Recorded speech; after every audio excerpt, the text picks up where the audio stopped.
Welcome to the Stranger Conversations podcast, where we explore the lives and lessons of those around us, hidden in plain sight. I'm your host, Tay Jones.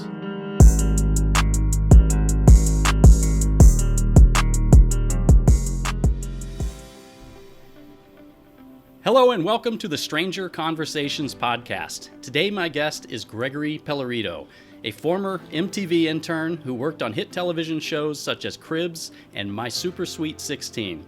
He is currently the president and CEO of Jackpot Pictures, making his theatrical feature film debut as both the writer and director of the new film Moments of Youth.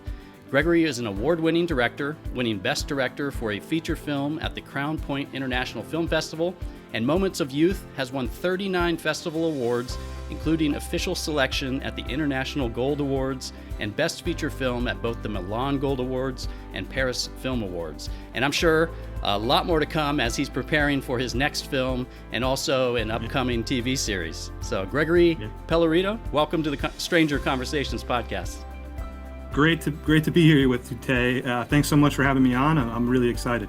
Yeah, absolutely. It's a mouthful. You've got a lot of accomplishments for such a young man. So congratulations on everything you've done so far and for the new film. And really looking forward to the conversation and not only learning a little bit about you, but also about your film. And I got to admit, I am a movie lover.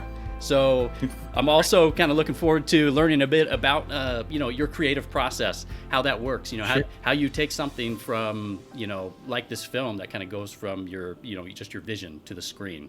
So I'd love to jump into that. But first things first, we'll get to know you a little bit. And I believe you're on the East Coast. Is that right? Yes. I live in Stamford, Connecticut, which is about an hour outside of Manhattan, which was where I interned when I was with MTV, right in Times Square there. So yeah, I'm in the city a decent amount, and Connecticut has become a really great place to film for film and television. A lot of things have been filmed here over the last decade plus, and it's a lovely setting for movies. So I chose it. Mostly because I know the area so well, but also the film was actually originally supposed to be filmed down in Myrtle Beach. Oh, really? But because of the fact that we were going to start right after COVID and everything opened up, Connecticut was kind of the only state that I knew what was happening day to day. So I was like, let me rewrite it to be shot here. Yeah. And I catered it to basically all the places that I know really well, and that's how we ended up shooting here. But the original script was actually very specific to down south. Yeah. But I'm thrilled we got to showcase the area that I live in and have grown up in, and it's a beautiful area. So yeah, that's what I was going to ask you. So you did grow up in that area? That's where you're from originally? Yeah. Yep. Born and raised in Stamford, Connecticut, and went to college here in state, also at Quinnipiac. And I've always lived here. Yeah, how do you pronounce that? The college? Quinnipiac. Quinnipiac. I saw that written. I did not know how to pronounce that, so I wasn't even going to try. Yeah, probably. If you see any of the big polls that come up. It's one of the biggest polling institutions in the country. Also a really great hockey program. We won the national championship in 2023, the Division I national championship. But the polling institution is anything that you see. Yep. They'll always cite the Quinnipiac poll pretty much. Absolutely. I have heard that. I didn't put that together. That's us. Yeah, you mentioned sports, hockey. I think you said at one of our conversation or via email that you played hockey. I think maybe multiple sports in high school. So that was all in the same area. I played hockey all the way straight through senior year of high school, and then I played baseball in college as well. Injury my sophomore year to my shoulder, and love all sports.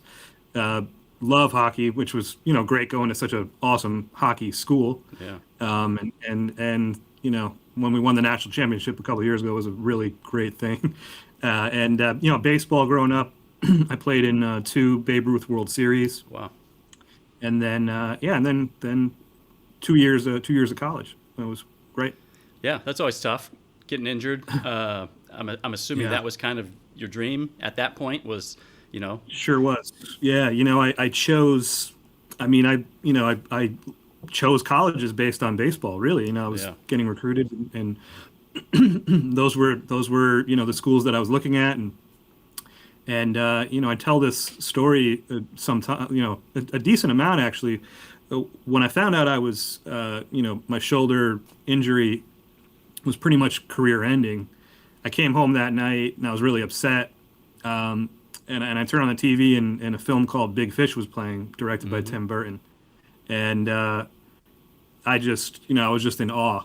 And, it was one of these kind of life-changing moments for me, in that I just kind of felt like, it was almost like God was just telling me, this is what you were meant to do. And I was already majoring in film, but Yeah. that was kind of the major moment for me, where I knew, I knew everything was going to be more than okay. Yeah. Yeah, that's tough. I mean, but also kind of a blessing. Right, you get injured, Yeah. and that puts you in the spot to kind of watch a film and think, maybe, have a little bit of a light bulb moment and think, oh, hey, Yeah. you know, you're already going to school. Yep. Maybe I could do this too. So, take a different turn in life. Yeah. I always loved to write, so I always knew I would. Excuse me. Yeah. I always knew I would do something to do with writing as far as what I would major in. And I always loved movies, so it was like when I was picking schools, I was like, yeah, I think I'll major in film. And then as I got to college, I fell even more and more in love with it. And then of course this big moment with Big Fish, and then I guess the rest, as they say, is history. Yeah. Yeah. And if I got it right, I think you were going to school for film, but also like IT, computer sciences. Yeah, minored in computer information systems.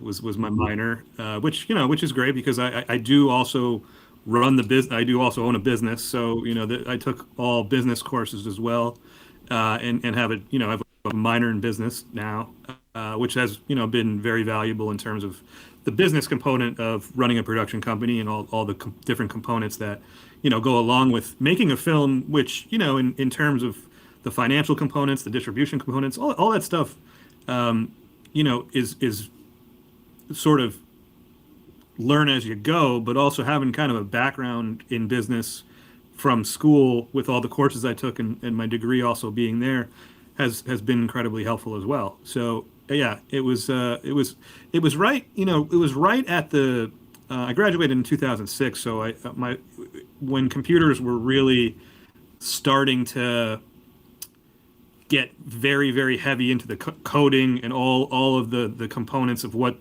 we can ultimately do now, in terms of like the different, which has now developed into the social media world and everything. It was right at the threshold. I was in college when Facebook came out, so I was kind of at the precipice of the new technology, and it was suggestion from my mom, because in my school my college, you had to have a minor, and she said, I think you should minor in business. And it was a incredibly great idea by her, which she always has.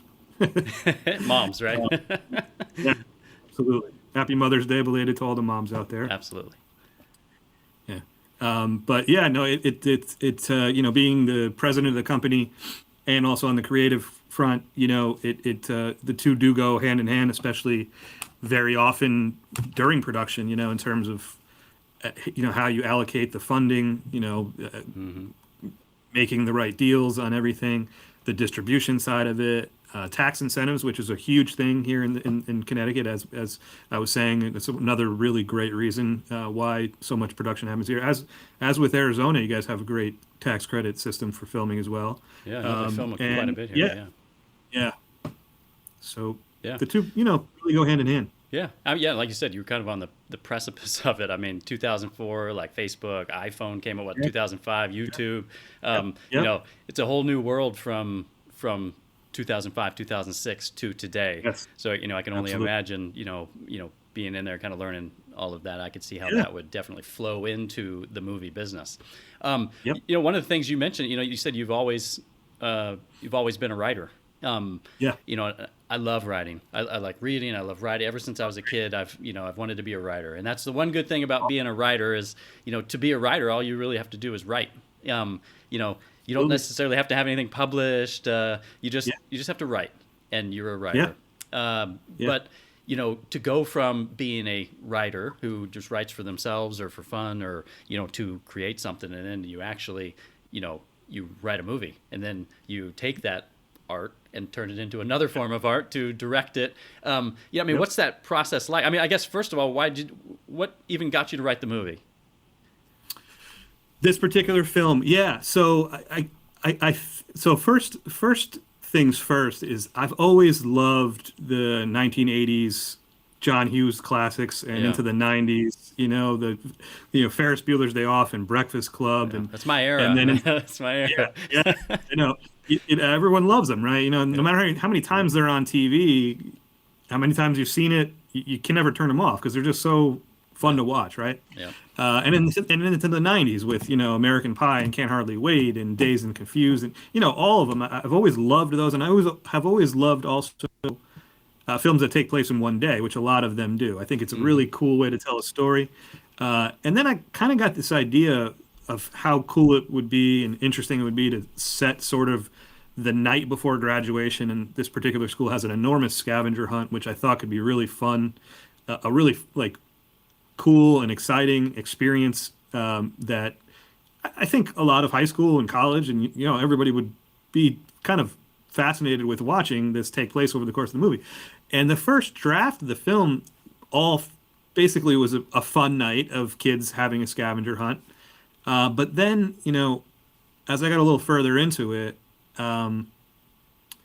I realized I really wanted to say something, Hmm. and I was saying to myself, if I'm going to make a movie about today, what is one of, if not the most pressing and serious issues that kids are confronted with in high school, middle school, even elementary school now,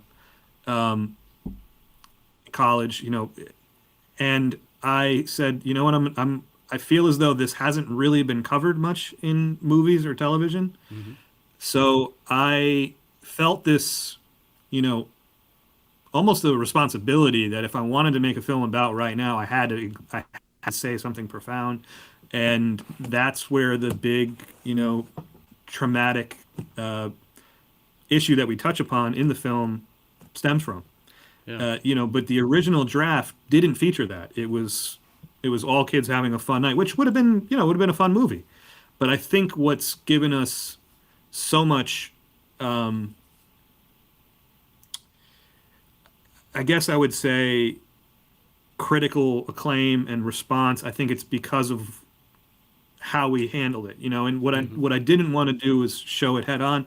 I wanted to show the effects of what it was like for kids and people years later, and that's basically how it happened in the film, like the way that I show it. Hmm. And I think, you know, it's a very American like story, but it's really translated around the world, which I've been the most happy about in terms of, like you were mentioning, some of the festivals that we've won. It so many different countries that we've done well festival wise, and now that it's available in pretty much every country around the world. Like just about it's available worldwide, Yeah. which I'm thrilled about because it's getting the exposure that I'm so proud of. But also, I think a big reason for that is because it also touches on a lot of charm and nostalgia, and it's funny. But then this, at the heart of it is this very important issue that's causing a lot of discussion. Yeah, I did notice it was listed on IMDb as a drama. Um, and, kind of what you had talked about it. It's basic. I'm going to read a little bit about the movie here. So, the night before graduation, they take place in, a fun filled scavenger hunt. But that scavenger hunt has a massive prize. But it says, with their dreams on the horizon, they share one epic night of laughs and secrets before their futures begin. But unbeknownst to them, the night serves as a way to overcome a tragedy that's been hindering their growth. So even though it is a drama, it sounds like there is quite a bit of fun and laughter Oh, in it yeah, as tons well. of fun, tons of humor, tons of fun, tons of action. Yeah. They're also racing against the clock because they have to finish the hunt before midnight. Okay. So it has all of the components of fun teen American Pie feel. Mm-hmm. It's got a serious layer that's kind of undercurrent throughout, and about three-quarters into the movie is when we reveal what that is. We're hinting at it throughout. And then when you when you say that it does have, that you wanted to tell a little bit of a story and have, something else in there, did you feel obligated to do that? I did. You did? Okay. I did. I felt, I felt this very pressing need I just got to a point where these stories were constantly in the news, and they still are. And, I just was like, how can I work this into the film to make it so that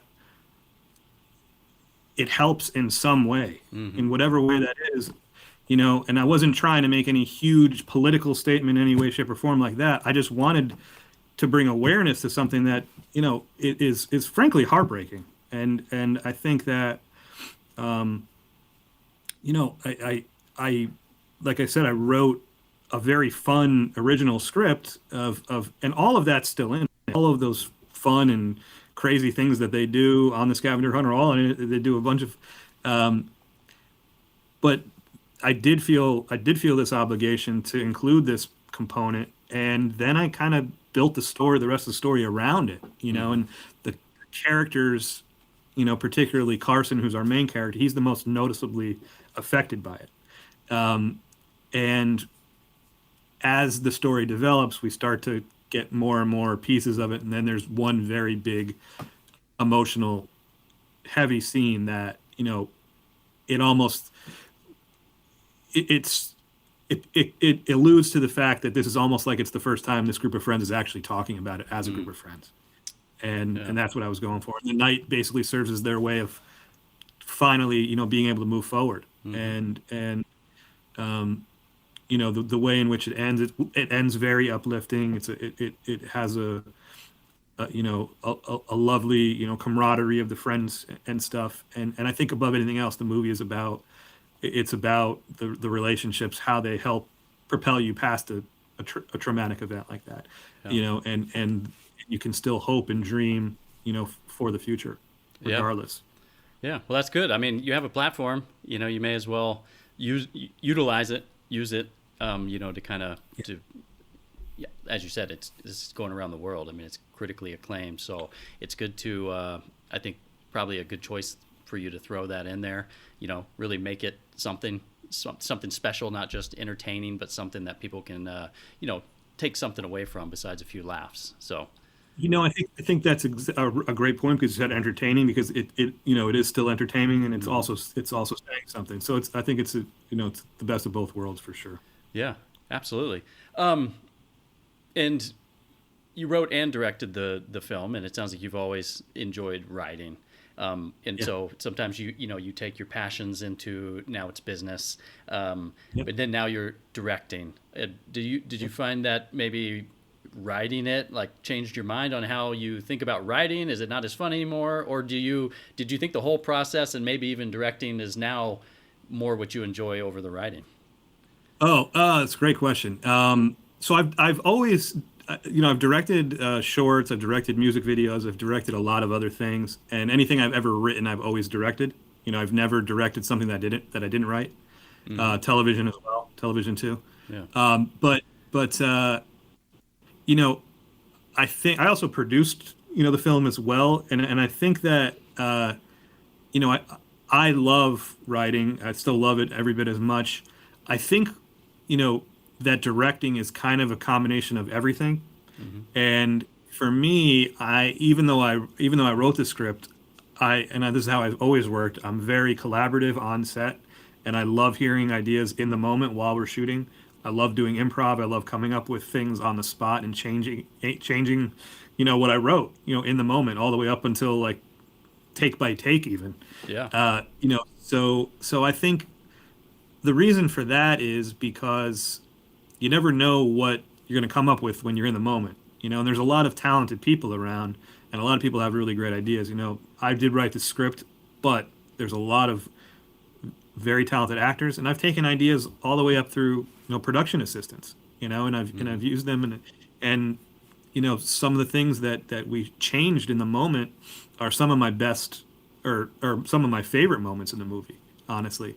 So I think what I absolutely love about directing is that you have the ability to take what you spent, months or years writing, Yeah. and what you can do the day before when you realize like what things that are working, or a certain actor that you have, or a certain location that you're using, or something that you come up with, just, hey, let's try this, just Yeah. out of nowhere, can ultimately take what you wrote and just elevate the movie 10 times. And that's what I love about being in the moment. I also love directing because I love the visionary component of it, in terms of the I always know exactly how I want each shot to look. I know how I want the music to sound. I'm also always writing I always write knowing how I want to shoot each scene, Mm-hmm. and shoot each character, shoot each conversation. I often know I love music, and I almost always know the tone of each scene in terms of music, because music is generally the, kind of the lifeblood behind the film. It carries the emotional weight, Yeah. right? So I usually know that as I'm writing, and because of that, I pretty much work with, Corey Green was our director photographer, who's phenomenal. He's an award winner many times over. We started planning the look and the style of the film months and months ahead of time. We had every shot, uh, you know, shot listed. Of course, when we got on set, we used a lot of them, and then we said, "We're here. Let's try this." Yeah. And that happened, every bit as much as storyline goes, that we tried new things. We tried new things as far as camera work goes too. So yeah, I mean, I love that, and I love directing. You have to pivot in the moment a lot, and Mm-hmm. there's a million things that can change, or can go wrong, and you have to be really quick on your feet. And I love that element of it.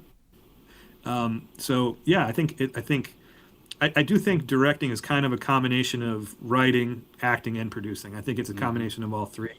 And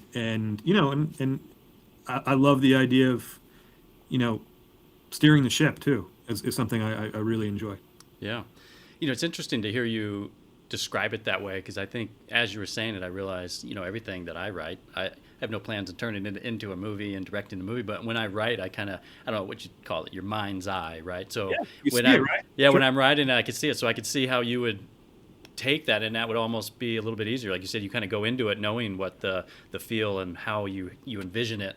But I could also see working with the different actors, and even just maybe even something small like somebody's voice. Maybe the line change because of the Yeah, way that they say it. It would be better like this, and absolutely. that change Yeah, in the moment. You yeah. mentioned. Yeah, go ahead. It, oh, sorry. I was just going to say that the way in which a person says a line that's written versus the way that they would naturally say it can Yeah, make a huge world of difference. Just yeah. in changing one word, or even an inflection, just can change the entire way that the scene plays. And that's 100% the Yeah. case, what you said. Yeah, and I'm always interested in people, who have plans in their life, and which is a lot of what this podcast is. They have plans in their life, and it didn't work out for one reason or the other. They have a big shift and a change, and I feel like that is kind of what you were just describing. Even just the movie business, and you're making the movies, and you have to kind of pivot in the moment. You said, did getting injured and kind of changing you had a trajectory towards sports, D1 baseball, gone in an instant. Does that help you in your new career and business to deal with problems that come up, maybe things that aren't what you expect? I think absolutely it does. I think I've always used professionally the same mindset that I always had in sports, which is, you know, you work really hard, you don't quit, you always work as hard as you can, and you have to in sports you have to have a quick memory, and Mm, the next at bat or the next game, whatever it is, you can't be fixated on, you know, what happened, yesterday, right? yeah. So I think that patience on a film set, as far as directing goes, is invaluable. And I think that for me, the way I've always looked at it as, while I was on set, no matter what went wrong or anything that ever goes wrong, I always just I always just tell myself, there's nothing. This isn't a real big deal. We're making the film. the hard part is getting the film off the ground. So I'm always like, whatever happens on set, we'll figure it out. That's kind of always been my mindset. It's always my mindset in writing too. Like there's always a way to fix whatever you need to in terms of story goes. I think that sports certainly gave me a lot of my sort of, I guess, way I look at making a film, but also just life in general. I think in terms of the leadership component, I think being a captain of teams, which I was growing up, very, very helpful in terms of acting. Because that is what you are kind of you're a captain when you're the director, right? And I think that, really, I think if simplistically put, you're on a team, and you're on a team when you're making a film, right? It's a very similar concept, and I think that no matter what, story wise or production wise, you can always improve it. You can always fix it. So you'll never see me getting upset on set. You'll never see me getting upset when I'm writing, because I know that I'm optimistic always in that I'll always find the best solution for it, or we will as a team. Yeah, a lot of correlations there, and it kind of seems that without sports and your injury, you wouldn't be in the film business, and in the film business, you wouldn't be as successful without the sport. So they kind of went hand in hand there, quite a bit. Yeah, I've never really wondered what would have happened, had I not gotten injured. I assume I still would have eventually found my way here, but this is the way it happened. So, and it's the way it's supposed to. Yeah, that's also interesting what you were saying about once you're on set, then that stuff is easy because to get it off the ground. But not being in the business, I guess I wouldn't have really thought about that. But it probably is an enormous effort to get something greenlit, right? To get to the point of actually making the movie is probably a massive undertaking in and of itself. Yeah. Getting a film funded is very challenging. It's a lot of work. It's a lot of long hours. It's a lot of meetings. It's a lot of presentations. It's a lot, and it takes years sometimes to get a film made. That is why I have the attitude when I'm on set. I'm like, well, we did that. That's the hard part. So what if the location we had just told us we can't shoot there? We'll find another one. That's the way I look at it. Yeah. Pivot, figure it out, right? It's not impossible. Just got to figure it out. You're writing a movie, exactly. But write a movie, and I can only imagine anyway that about high school. I mean, high school is kind of a magical time for most of us in our lives, right? So you're writing moments of youth. Did you bring a lot of what high school relationships, funny people you knew, or is there a correlation with some of the characters with maybe some real life of Gregory back in high school?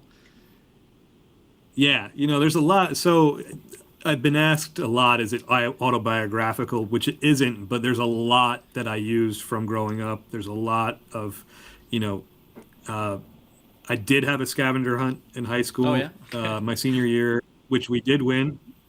My team did win, which I've promised to release the pictures of us winning, which I will do at some point. No major prize, though, I take it. But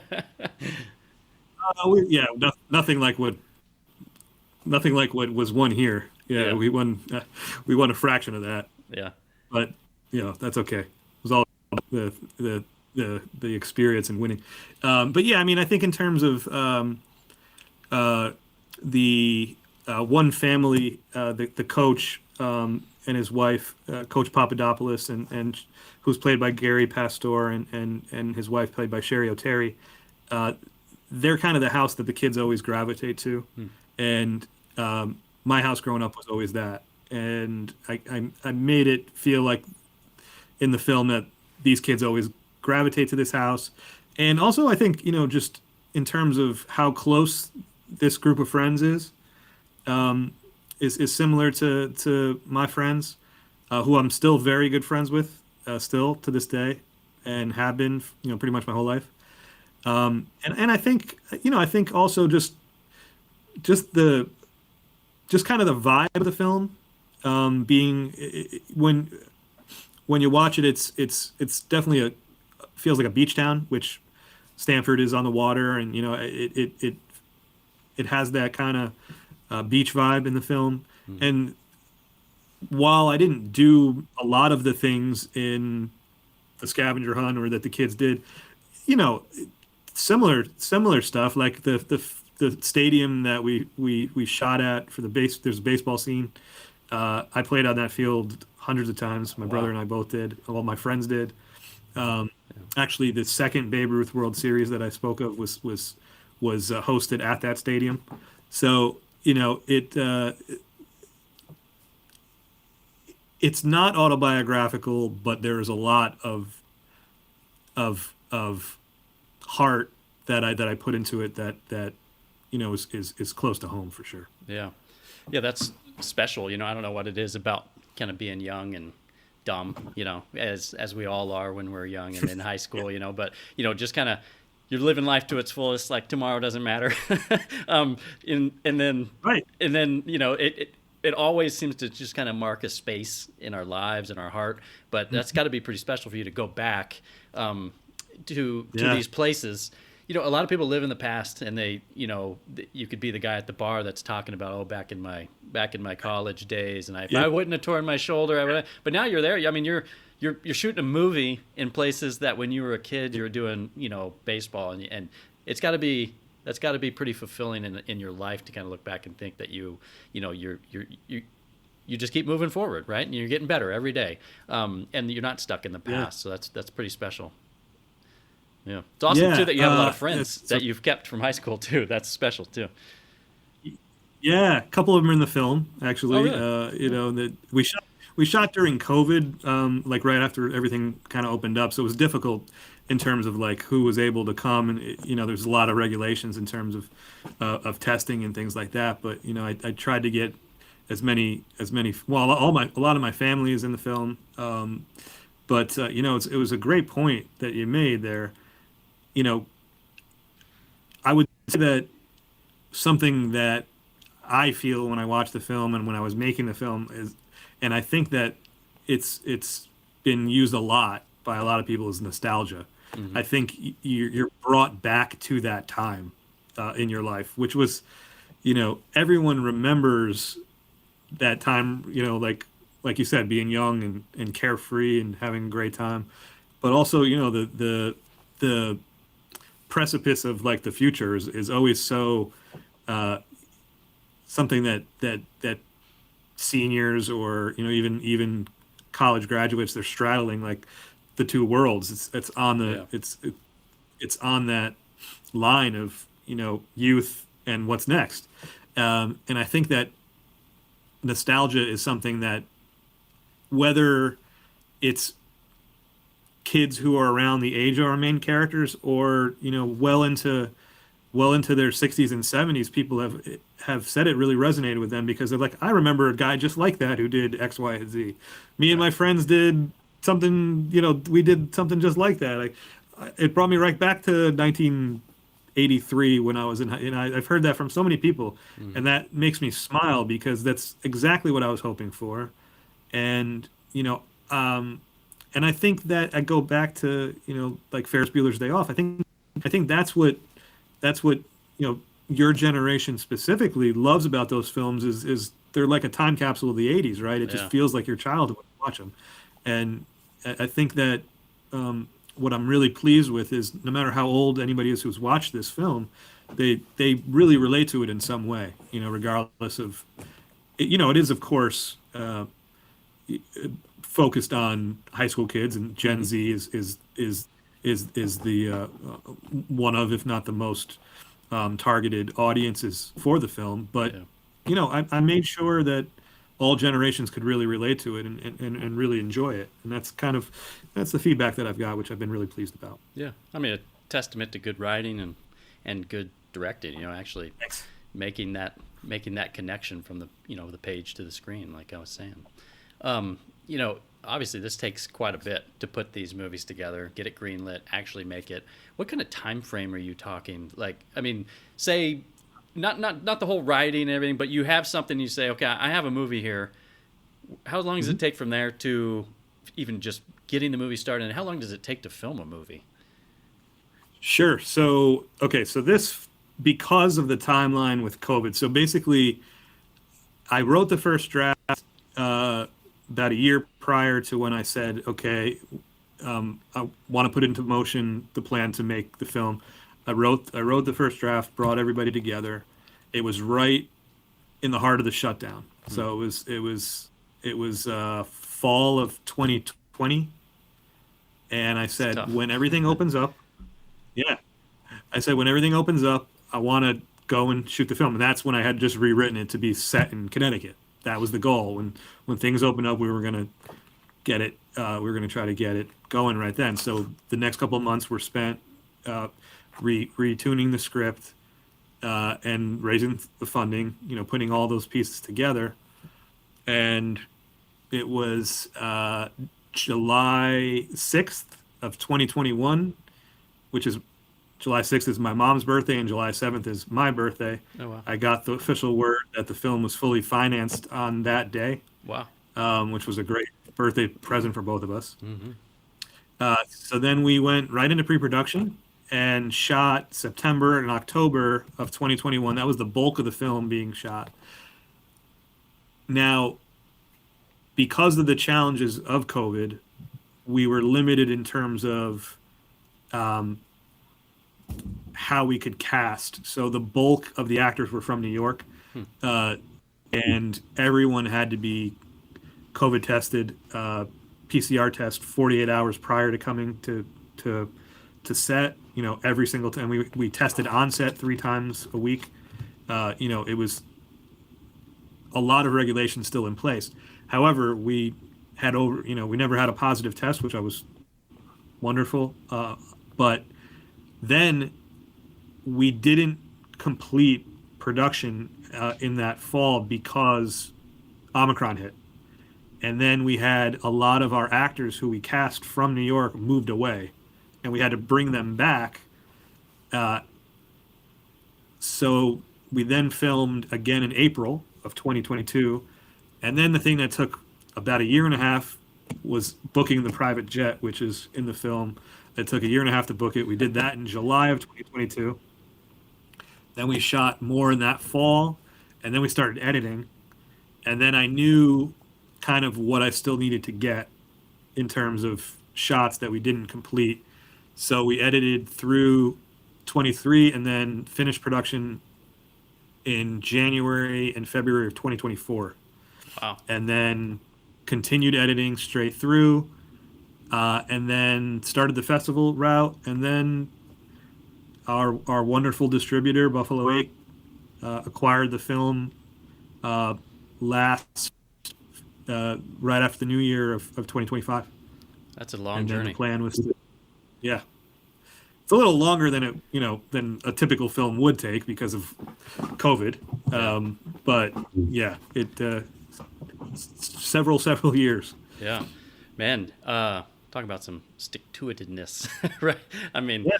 that's there's got to be parts of that you didn't find very much fun, I would assume. Well, Would that be I would accurate? say, I would say,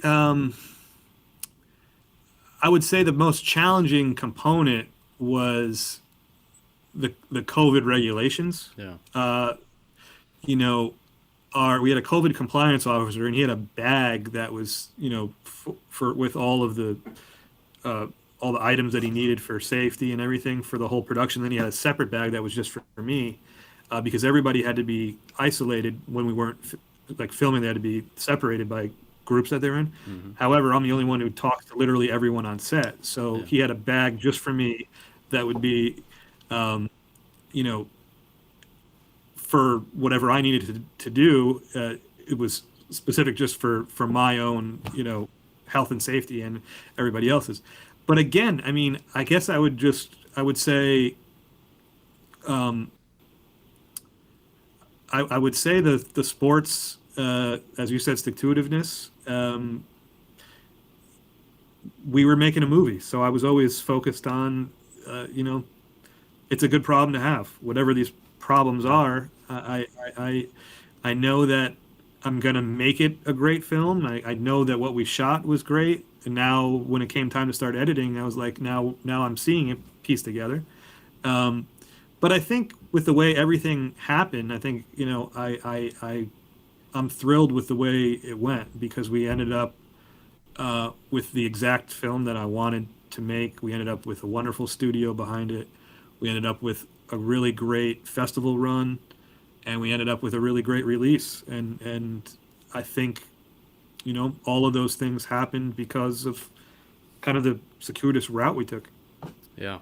And I just naivete, I was kind of thinking making a movie that maybe the hard part would be different personalities and stuff, but now I'm starting to think that it's logistics.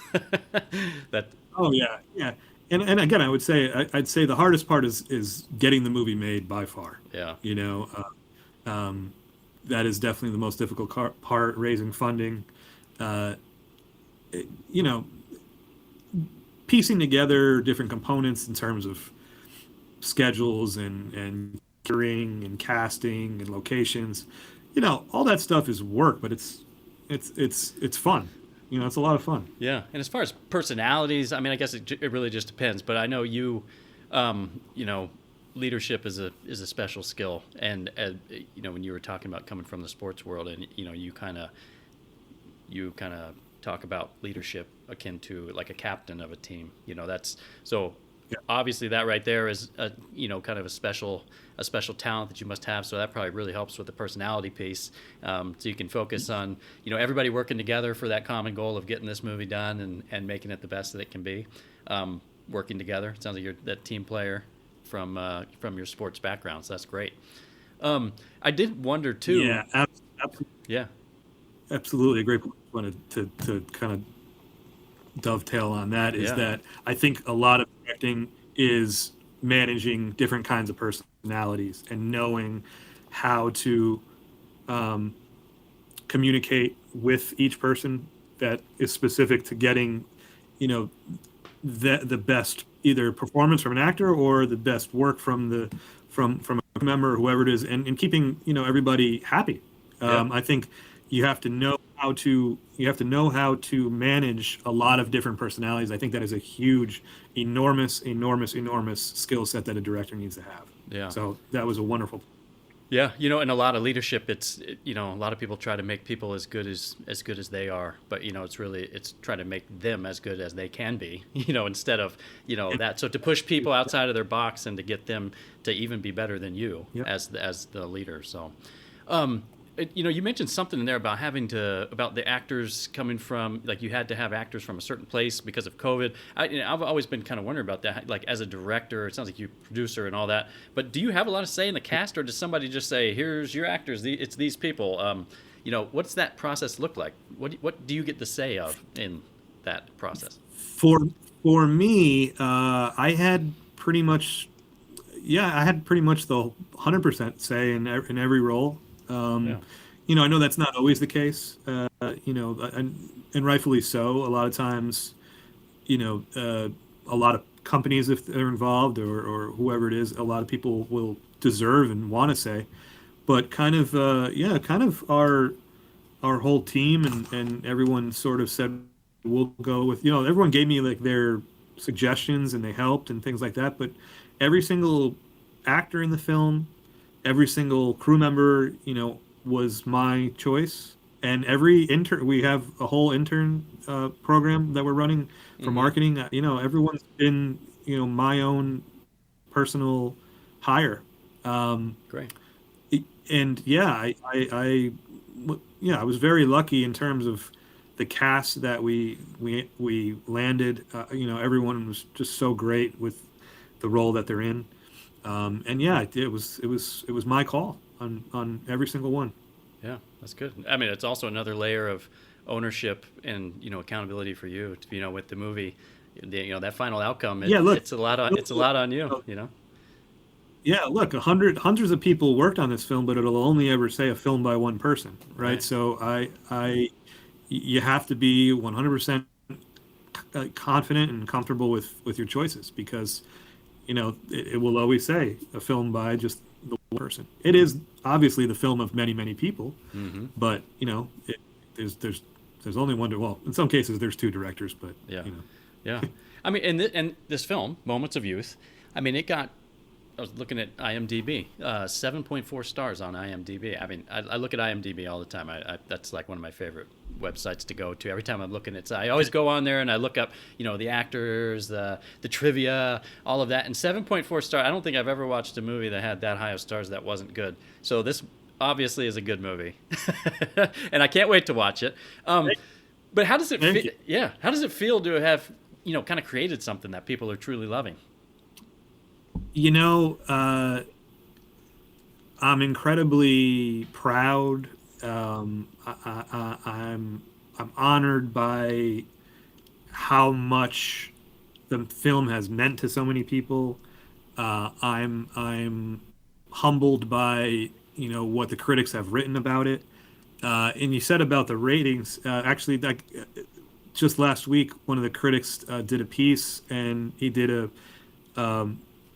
piece called "Goodbye to Youth," and it was inspired by Moments of Youth, and it had Dazed and Confused, it had Perks of Being a Wallflower, it had American Graffiti, 7 or 8 films, and ours. Wow. And what it had was his ranking of all of them, and then the IMDb ranking for all 7 or 8. And we had a higher ranking than some of them, and we were right in line with the highest ones.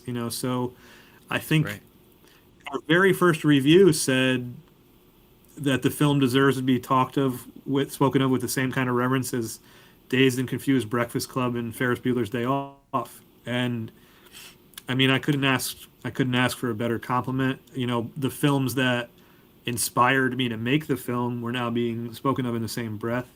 I guess I have an enormous sense of pride and joy for what we've accomplished and what we continue to accomplish, and support from you and everybody who's giving us so much support for and platforms to talk about it. I am incredibly grateful for that as well. So the more success we have, the more I get to talk about it, which I love speaking about it, and I love talking about movies in general. But talking about mine is really fun. Yeah, and it's always a little easier when it's out and it's doing well. Are you pretty critical on yourself though? I mean, or did you know this was going to be a hit film, or if not, I know a lot of artists are kind of they're kind of down on themselves about their art, but were you confident this is going to be a hit? Yeah, so I would say I'm the opposite. I'm a confident guy. Great. Again, I think that comes from sports. I've always been a confident guy. I knew it was going to be a really great film, but that doesn't mean I don't still take the time to really appreciate the response and the success. I've really celebrated it. I'm thrilled that it turned out the way that I envisioned it would. I'm not hard on myself because I'm confident in that in my abilities, and like I said, I knew that this was me making the film, so I was very confident that I would make a great film, and ultimately that's why I'm thrilled that so many people agree. I guess is what I would say is what I intended. Now I know a lot of people are very hard on themselves and they're hard on their work, but I'm like I said, I'm a very optimistic guy, and I think that confidence is something you have to be as an athlete, absolutely, and you also have to be very confident as a director because of how long sometimes these roads are to get to success, and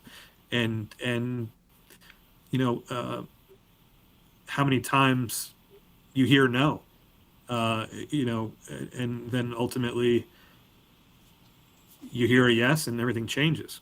That's kind of some of the best advice I can give to young filmmakers, which is you just got to hear yes one time. and keep going, because Yep. one time will change everything for you. And the Absolutely. other thing I tell young directors, because I'm asked that a lot, is just go make a film. Doesn't matter if it's on a cell phone. Cell phone quality is tremendous now. Doesn't matter who's in it. Just go make something and get it into festivals. And there's so many different places to distribute films now, way more than there ever has been. And movies are way cheaper to make because of the technology that's available on cameras and editing and things that you can do on your own. So Yeah. I those are the kind of the best pieces of advice when I'm asked of what I would tell young directors or young actors or anybody in the industry that's hoping to make a film or make a TV series. Yeah. That's great advice. Um, I know we talked earlier about, you know, being in sports and you got to have a quick memory.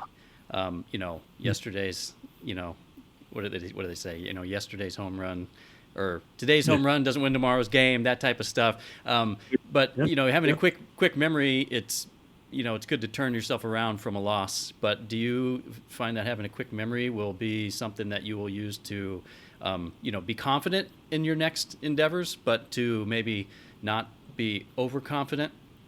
Kind of that's past us. We're moving on and we're starting fresh. Do you think it's important, I Yeah. guess, to have a quick memory even from the wins? Yeah, I think overconfident is not good ever. I think confidence without being cocky is a very fine line, Yeah. especially when it comes to the next film, because it, I will use everything I learned on this film for the next one, and I'll learn all the things that worked and things that could have been um, you know easier, Mm-hmm. and we've already started you know organizing that way based off of what we know could have been improved upon. Right. And I think that always trying to be better is why Michael Jordan's Michael Jordan, and why the greats are the greats, right? As far as sports go, because Yeah. they're always striving to be for another success. So I think it's the same as movies, because I will on the next one do everything I possibly can to make an even better film, or TV Mm-hmm. series when that time comes. Yeah. But they say about athletes is the real great ones is they hate to lose more than they love to win. Yep. Um, so I think that they erase those victories because they just don't want to ever lose. And for me, I've learned on throughout this process really to really celebrate the successes, Mm-hmm. and I've been doing that a lot. Whereas in sports, I think like I said, I think the great ones don't necessarily celebrate it as much, Right. um, even if they are super confident and know they're great. Give it a day or two and then back to practice. Exactly. I mean, the success of this film has been celebrated quite a bit. 39 film awards that we had talked about. I mentioned a couple of them at the beginning, but obviously there's been a lot more. I mean, I'm not familiar with all of these festivals and things, but is there one award that Moments of Youth has won that it means the most to you or is the most special? Ooh, that's a good question. I'm sure they're all I, great, I but yeah. Let's see. I would probably say it's not necessarily a specific festival, but I would probably say is the ones that we've won in, say, Europe and other countries versus mm-hmm. America, because I think with Moments of Youth, I I always viewed it as a very American teen story, Mm-hmm. but as we started to get into the festival circuit and we started to have this success in many other countries, I think that is something I'm really proud of, is the awards that we've won not in America. Of course, I'm really proud of the American ones too, Yeah. but because I I am so thrilled at the response overseas. I think that that's something that I've really, really, really valued. Um, and I think you said the Milan, a lot of the countries in Europe really we won some really good awards in. So I would say those, and then the Crown Point one was really great.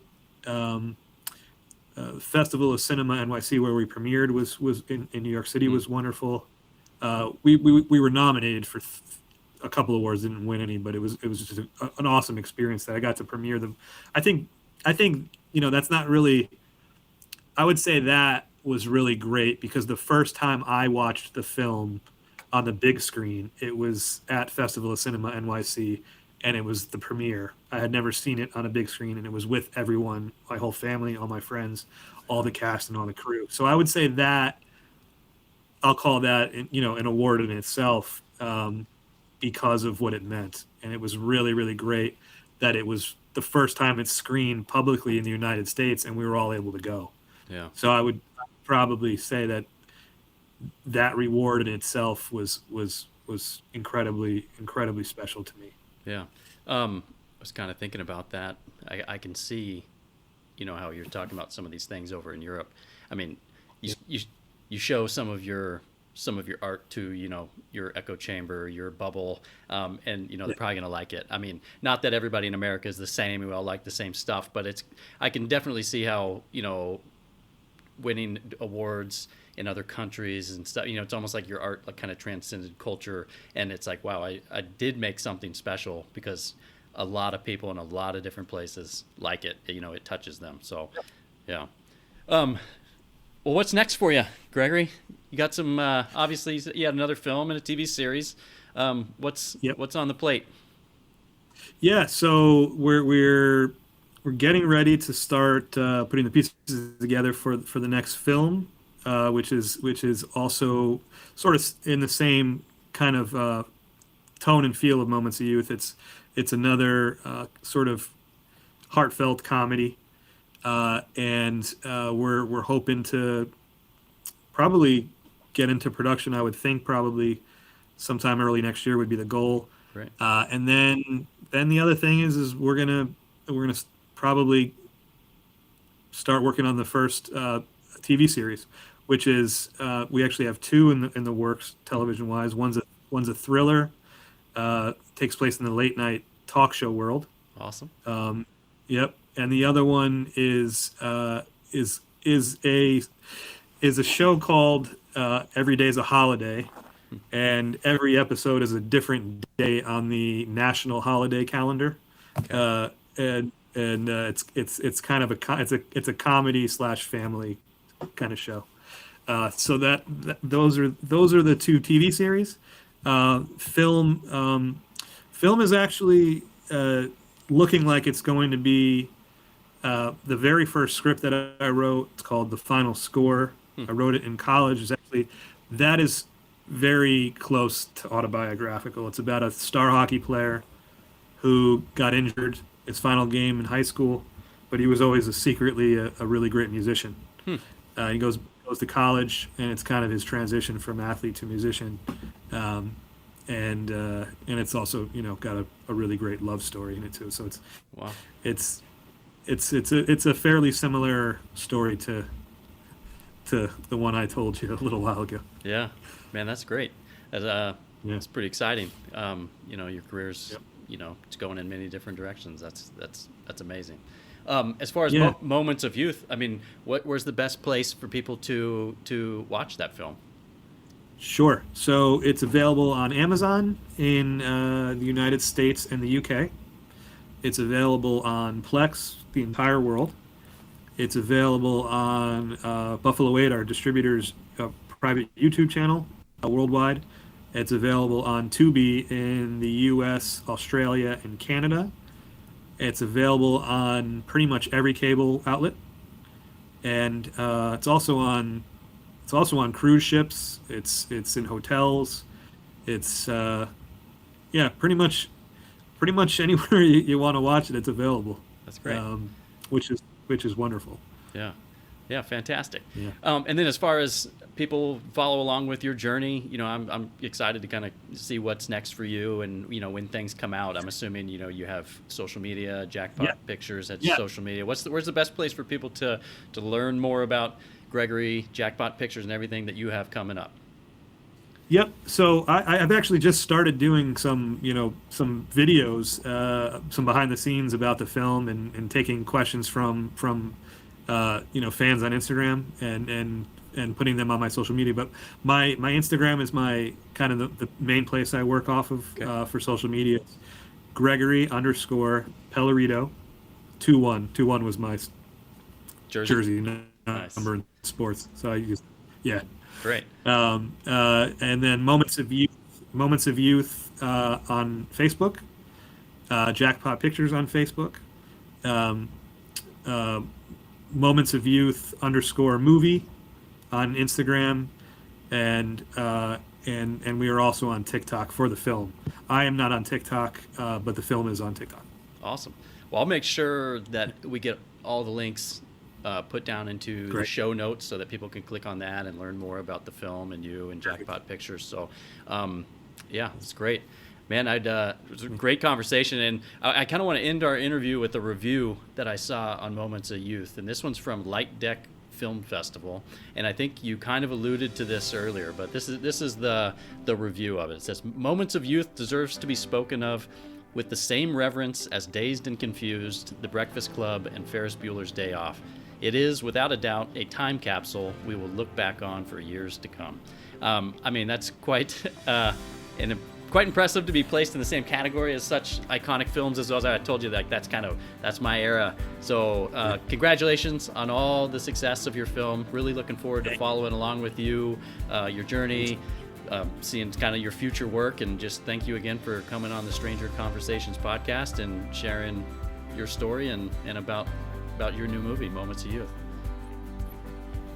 Thanks so much. This was a blast. I'm so happy that you invited me on, and I look forward to coming back. This was really, really fun. Absolutely. Well, I look forward to and for all the support. For sure. Yeah. Well, I look forward to seeing your name again on the big screen, and I wish you all the best. Thank you, Tay. Thank you so much. Great. It's been great. Have a good night. You too. Thank you for listening to my conversation with writer and director Gregory Pellerito. You can follow Gregory and keep up to date on all his upcoming projects on social media. All the links you need are listed in the show notes. You'll also find additional links to Jackpot Pictures and Gregory's latest film, Moments of Youth. As mentioned during our conversation, Moments of Youth can be found on Amazon, Plex, and Tubi, with additional viewing options listed at Buffalo 8's website. Everything you need to find this film is linked in the show notes as well. Don't forget to like, follow, share, and subscribe to the Stranger Conversations podcast at your favorite listening platform, as well as on social media at stranger.convo.pod, so you don't miss out on all the conversations to come. While you're at it, take a minute to give the show a 5-star rating. This is a great way for us to grow the podcast and reach more people. If you're interested in being the next guest on the Stranger Conversations podcast, visit strangerconversationspodcast.com and sign up via the show's calendar. I also want to thank this episode's sponsor, Hammer Defense. Hammer Defense makes the world's first go-anywhere self-defense cell phone case, perfect for protecting both you and your phone. You can learn more at hammerdefenseproducts.com, linked here in the show notes. But before you hit buy on your phone case, make sure you use my discount code TAYAZ12 at checkout and receive 10% off and free shipping. Thanks for listening. I'm Tay Jones, and we'll chat later.